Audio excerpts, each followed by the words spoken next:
நம்ம கேரக்டருக்கு செட் ஆகாத ஃப்ரெண்ட்ஷிப் நீடிக்குமா? அப்படி ஒருவேளை நீடிச்சா என்ன ஆகும்? இப்படிதான் ஒரு நாள் ஆத்துல நீர் கரை புரண்டு ஓடிட்டே இருந்துச்சான். அப்போ ஆத்தோட ஒரு கரையில இருந்த வெங்கல குடம் நீர்ல மிதந்து வந்துட்டே இருந்தது. அதே நேரத்துல எதிர்கரையில இருந்து மண் குடமும் ஒண்ணு மெதுவா நகர்ந்து வந்துட்டே இருந்தது.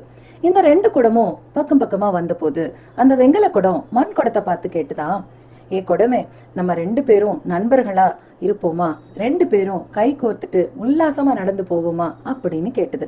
அதுக்கு அந்த மண் குடம் சிரிச்சுட்டே, நண்பனே, உன்னோட நல்ல மனசை நான் பாராட்டுறேன், ஆனா ஒத்து வராது. ஒரே மாதிரி குணம், ஒரே மாதிரி மனோபாவம் இருக்கிறவங்களால மட்டும்தான் நீடிச்சு நிலைச்சு நட்பு கொள்ள முடியும். அந்த நட்பு தான் நீடிச்சு இருக்கும். நீயோ வெங்கல குடம், நானும் மண் குடம். நீ அன்போட என் மேல மோதினா கூட நான் சுக்கலா உடைஞ்சிருவேன். அதனால நீயும் நானும் அவங்கவுங்க போக்குல போறதுதான் நல்லது. அதனால நான் தனியாவே பயணம் செஞ்சுக்கிறேன் அப்படின்னு சொல்லிட்டு விலகி போயிருச்சான். இப்படிதாங்க நம்ம கேரக்டருக்கு செட் ஆகாத ஃப்ரெண்ட்ஷிப்போட நம்மளால லைஃப் லாங் டிராவல் பண்ணவே முடியாது. அவங்கவுங்க போக்குல போறதுதான் ரெண்டு பேருக்குமே நல்லது.